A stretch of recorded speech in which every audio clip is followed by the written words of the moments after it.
आज के इस वीडियो में हम लोग कलेक्शन के फंक्शंस के बारे में बात करेंगे जो कि मोस्ट कॉमन फंक्शंस हैं, जैसे कि फॉर ईच हो गया, मैप हो गया, फिल्टर हो गया। तो इनके बारे में बात करेंगे। तो इसके साथ साथ देखेंगे कि इसमें लैम्डास कैसे फिट होते हैं। तो शुरू करते हैं हमारा लेक्चर। तो इसको कोड के थ्रू ही समझते हैं। तो यहाँ पे मैंने एक लिस्ट बनाई है जिसके अंदर ये वाले नंबर्स हैं।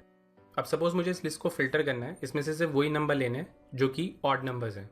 मतलब इस लिस्ट से एक सब लिस्ट निकालनी है, उसके अंदर सिर्फ ऑड नंबर्स होंगे इस लिस्ट के। तो स्टेप बाय स्टेप देखेंगे। तो यहाँ पे मैं सबसे पहले एक फंक्शन बनाता हूँ इस ऑड नाम का, जो मुझे बूलियन रिटर्न करेगा और ये एक इंटीजर लेगा। तो यहाँ पे मैं एक इंटीजर पैरामीटर बनाता हूँ इसके अंदर, और मैं इस तरीके से इसके अंदर लॉजिक लिख दूंगा। तो ये मैंने एक फंक्शन लिखा है, उसके अंदर मैं इंटीजर पास करूंगा और वो चेक करके बताएगा कि ये ऑड है या इवन। तो यहाँ पे इसको कॉल करके देखते हैं। तो यहाँ पे मैं लिखता हूँ println। तो यहाँ पे आप देख सकते हो पहला वाला ट्रू आया है क्योंकि 3 जो है वो ऑड होता है और 2 जो है वो इवन होता है, इसलिए यहाँ पे फॉल्स आया है। तो ये तो सिंपल ही कॉन्सेप्ट है। तो जैसा कि मैंने अपनी कलेक्शन वाली वीडियो में बनाया था कि कलेक्शन के अंदर हमारे पास बहुत सारी यूटिलिटी फंक्शंस है। तो लिस्ट वाले कलेक्शन के अंदर हमारे पास एक फिल्टर नाम का फंक्शन होता है। वो लिस्ट को फिल्टर करने के लिए यूज होता है बेस्ड ऑन सम कंडीशन। तो उसको यूज करते हैं। तो यहाँ पे मैं एक नई लिस्ट बनाता हूँ लिस्ट के नाम से। तो यहाँ पे हमें नम्स लिस्ट को फिल्टर करना है। तो यहाँ पे मैं लिखूंगा नम्स डॉट। तो यहाँ पे आप देख सकते हैं मेरे पास फिल्टर नाम का फंक्शन है, तो इसको मैं यूज करूंगा यहाँ पे। तो यहाँ पे हमें एक फंक्शन पास करना है जो कि इनपुट में इंटीजर लेगा और रिटर्न जो है उसका बूलियन टाइप का होगा। तो अगर आप यहाँ पे देखेंगे तो हमारे इज ऑड वाला जो फंक्शन है उसका भी यही सिंटेक्स है। मतलब यहाँ पे वो इंटीजर ले रहा है और रिटर्न में बूलियन कर रहा है, इसको भी यही चाहिए। तो यहाँ पे मैं इसको पास कर सकता हूँ। तो यहाँ पे हम इस तरीके से इसको पास कर देंगे। तो बिहाइंड द सीन्स ये फिल्टर फंक्शन क्या करता है, ये आपकी लिस्ट पे लूप करता है 1 बाय 1 और कंडीशन चेक करता है क्या ये कंडीशन ट्रू है या फॉल्स है। तो अगर वो कंडीशन जो है उस एलिमेंट पे ट्रू आती है तो उसको ले लेता है, अगर वो फॉल्स होती है तो उसको इग्नोर कर देता है। तो अगर मैं इस वाली लिस्ट की बात करूं तो वो सबसे पहले 1 पे जाएगा और उस पर चेक करेगा क्या ये ऑड है, तो वो कहेगा ऑड है, तो इसको इंक्लूड कर लेगा। फिर वो 2 पे जाएगा, वो चेक करेगा क्या ये ऑड है, तो यहाँ पे फॉल्स आएगा, तो इसको इग्नोर कर देगा। फिर वो 3 पे जाएगा, 4 पे जाएगा एंड सो ऑन। तो इसको अगर मैं यहाँ पे प्रिंट करता हूँ और इसको रन करते हैं तो यहाँ पे आप आउटपुट देख सकते हैं, इसने इस लिस्ट को फिल्टर कर दिया। मतलब मुझे एक नई लिस्ट दी है जिसके अंदर सिर्फ ऑड नंबर्स हैं। तो यहाँ पे हमने फंक्शन रेफरेंसिंग ऑपरेटर का यूज़ किया है। तो यहाँ पे हम डायरेक्टली भी फंक्शन पास कर सकते हैं। तो इसको मैं यहाँ से कट कर देता हूँ और इसको यहाँ पे पेस्ट कर देते हैं और इस वाले नेम को मैं यहाँ से हटा देता हूँ क्योंकि इसे नॉर्मल फंक्शन ही चाहिए।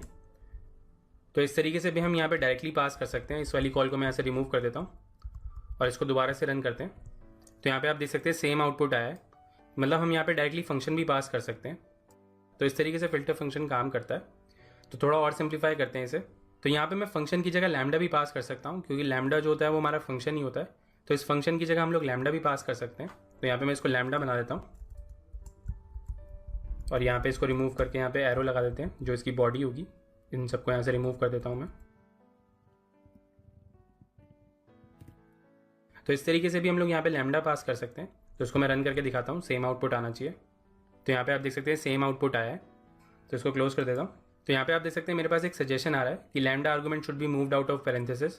तो ये हम लास्ट वीडियो में कवर कर चुके हैं कि अगर आपके फंक्शन कॉल में आखिरी पैरामीटर जो है वो अगर फंक्शन टाइप है तो उसको आप फंक्शन कॉल से बाहर भी निकाल सकते हो। तो वही वो कह रहा है कि आप इसको बाहर निकाल सकते हो। तो यहाँ पे मैं इसको बाहर निकाल देता हूँ।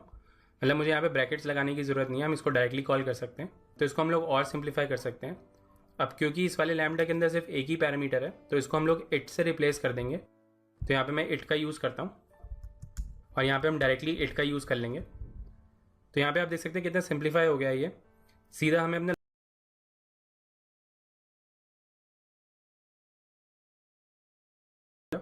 तो यहाँ पे आप देख सकते हैं आउटपुट आ गया 135। तो इस तरीके से हम लोग फिल्टर फंक्शन का यूज़ करते हैं। तो एक बार इसे स्लाइड के थ्रू भी समझते हैं। तो फिल्टर फंक्शन क्या करता है, सबसे पहले वो इस वाले एलिमेंट पे जाता है, इस पर ये फंक्शन एग्जीक्यूट करता है। अब ये जो फंक्शन है या तो ये ट्रू रिटर्न करेगा या ये फॉल्स रिटर्न करेगा। अगर इसने ट्रू रिटर्न किया तो इसको ले लेगा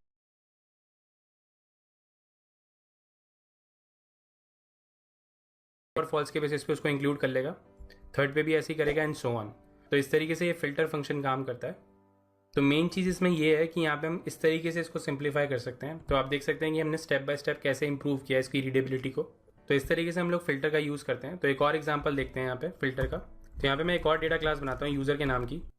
तो ये मेरी एक सिंपल डेटा क्लास है। तो इसके कुछ ऑब्जेक्ट्स बनाते हैं यहाँ पे। तो सपोज मेरे पास ये एक यूज़र की लिस्ट है। अब मेरे पास कोई ऐसा सिनेरियो है कि इसमें से मुझे वो वाला यूज़र निकालना है जिसकी ID 2 है। मतलब एक ऐसा यूज़र जिसकी ID 2 है वो निकालना है मुझे। तो यहाँ पे मैं फिल्टर फंक्शन का यूज़ करूँगा। तो यहाँ पे मैं लिखूँगा यूज़र लिस्ट डॉट फिल्टर। तो इस लैम्डा के अंदर हम इसकी बॉडी डिफाइन करते हैं। तो यहाँ पे मैं इट का यूज़ करूँगा, it.id इज इक्वल टू 2, मतलब एक ऐसा यूज़र जिसकी ID 2 है, वो वाला यूज़र चाहिए मुझे। तो इस तरीके से हम लोग फिल्टर फंक्शन का यूज़ करते हैं। तो इसको मैं यहाँ पे प्रिंट कराता हूँ। तो यहाँ पे आप आउटपुट देख सकते हैं, इसने वही वाला यूज़र निकाल के दिया जिसकी ID 2 थी। तो इस तरीके से हम लोग फिल्टर फंक्शन का यूज़ करते हैं। तो आगे बढ़ते हैं और कुछ और फंक्शंस देखते हैं। तो इस कोड को थोड़ा सा रिमूव कर देता हूँ मैं। उसके बाद बात करते हैं मैप फंक्शन की। तो मैप फंक्शन क्या करता है, वो आपके डेटा को एक फॉर्म से दूसरी फॉर्म में कन्वर्ट करता है। मतलब आपने लिस्ट दी है उसे, वो आपका पहला एलिमेंट पकड़ेगा, उसको कन्वर्ट कर देगा, आपका दूसरा एलिमेंट पकड़ेगा, उसको कन्वर्ट कर देगा। तो इस तरीके से हम लोग मैप फंक्शन का यूज़ करते हैं। मतलब मैप का मतलब यह है कि map this data to another form. तो सपोज मुझे एक ऐसी लिस्ट चाहिए जिसमें मुझे इन सब नंबर्स का स्क्वायर चाहिए। तो यहाँ पे मैं मैप फंक्शन का यूज़ करूँगा। तो यहाँ पे मैं लिखता हूँ वैल लिस्ट। तो यहाँ पे आप देख सकते हैं ये भी एक लैम्डा लेता है, मतलब एक ट्रांसफॉर्म फंक्शन लेता है ये। तो यहाँ पे मैं ट्रांसफॉर्म फंक्शन पास करता हूँ, इट का ही यूज़ करेंगे हम लोग यहाँ पे भी, इट इंटू इट। तो ये मैप फंक्शन क्या करेगा, एलिमेंट्स पे लूप करेगा 1 बाय 1। 1 वाले को लेगा 1 इंटू 1 करेगा, 2 वाले को लेगा 2 इंटू 2 करेगा, 3 वाले को लेगा 3 इंटू 3 करेगा, एंड सो ऑन। तो इस तरीके से एक लिस्ट जनरेट करेगा। तो इसको रन करके दिखाता हूँ। तो यहाँ पे आप आउटपुट देख सकते हैं, सबके स्क्वायर हो गए हैं। सिंपल कॉन्सेप्ट है, एक फॉर्म को दूसरी फॉर्म में कन्वर्ट करने के लिए हम लोग मैप का यूज़ करते हैं। तो एक और एग्जांपल देखते हैं मैप का। तो यहाँ पे मैं एक नई क्लास बनाता हूँ, पेड यूज़र, वैल टाइप, और इसको मैं यहाँ पे स्ट्रिंग डिफाइन करता हूँ। तो यहाँ पे मैंने एक सिंपल क्लास बनाई है पेड यूज़र की।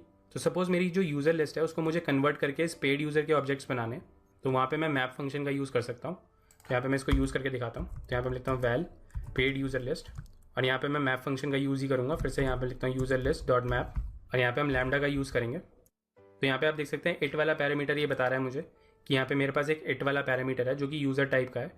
तो मैं चाहता हूँ इस यूज़र लिस्ट के अंदर जितने भी मेरे यूज़र के ऑब्जेक्ट्स हैं उनके कॉरस्पॉन्डिंग एक पेड यूज़र का ऑब्जेक्ट बन जाए। तो यहाँ पे मैं एक पेड यूज़र का ऑब्जेक्ट बनाता हूँ, और यहाँ पे मैं वैल्यू पास करूँगा it.id, it.name, और यहाँ पे मैं कोई भी ऐसी रैंडम स्ट्रिंग पास कर देता हूँ, अभी पेड नाम लिख देता हूँ। तो यहाँ पे आप देख सकते हैं इसका डेटा टाइप चेंज हो गया, लिस्ट ऑफ पेड यूज़र हो गया ये। तो इसको रन करके दिखाता हूँ। तो यहाँ पे आप देख सकते हैं सारे यूज़र्स जो थे हमारे वो पेड यूज़र में कन्वर्ट हो गए। तो यहाँ पे हमने क्या किया है, यूज़र ऑब्जेक्ट को पेड यूज़र में कन्वर्ट किया है। मतलब इसने क्या किया, पहले ऑब्जेक्ट को लिया, उसके कॉरस्पॉन्डिंग एक पेड यूज़र बनाया, फिर दूसरे ऑब्जेक्ट को लिया, उसके कॉरस्पॉन्डिंग एक पेड यूज़र बनाया, एंड सो ऑन। तो इस तरीके से हम लोग बहुत जगह यूज़ करते हैं इस मैप फंक्शन को।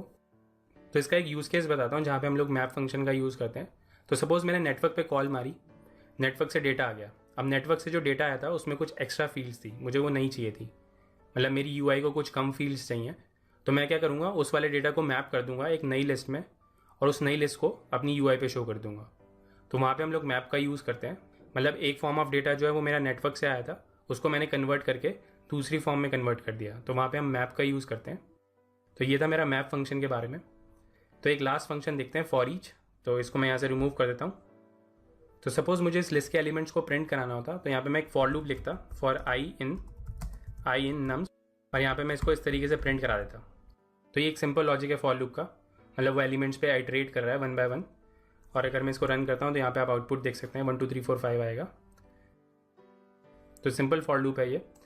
तो इसके लिए भी हमारे पास एक यूटिलिटी फंक्शन है जिसका नाम nums.forEach है। तो यहाँ पे हमें एक लैम्डा पास करना है जो कि इंट लेगा। तो यहाँ पे मैं लैम्डा कॉल करता हूँ डायरेक्टली, और इसके अंदर हम कॉल करेंगे println, और यहाँ पे मैं इट का यूज़ करूँगा। तो इस तरीके से हम लोग फॉर ईच का यूज़ करते हैं। तो फॉर ईच क्या करता है, इस लिस्ट के जितने भी ऑब्जेक्ट्स हैं उस पर लूप करेगा 1 बाय 1। तो वो क्या करेगा, फॉर एवरी एलिमेंट इस फंक्शन को एग्जीक्यूट करेगा। तो यहाँ पे आप जो भी कोड लिखना चाहें आप यहाँ पे लिख सकते हैं, वो एवरी एलिमेंट के लिए उसको कॉल कर देगा। तो इसको मैं यहाँ से रिमूव कर देता हूँ और इसको कॉल करके दिखाता हूँ। तो यहाँ पे आप आउटपुट देख सकते हैं, सेम आउटपुट आया है 1 2 3 4 5। तो इस तरीके से हम लोग लाइब्रेरी फंक्शंस का यूज़ करते हैं। और यहाँ पे आप देख सकते हैं किस तरीके से हम लोग लैम्डास का यूज़ करें इसके अंदर। तो लैम्डास डिफाइन करने से क्या हुआ कि जो हमारा सिंटेक्स है वो थोड़ा सा कंसाइज हो गया, मतलब कम शब्दों में ज़्यादा बयां कर पाएंगे हम। तो वही हमने यहाँ पे किया है, कम शब्दों में ज़्यादा चीज़ें डिफाइन कर दी हैं।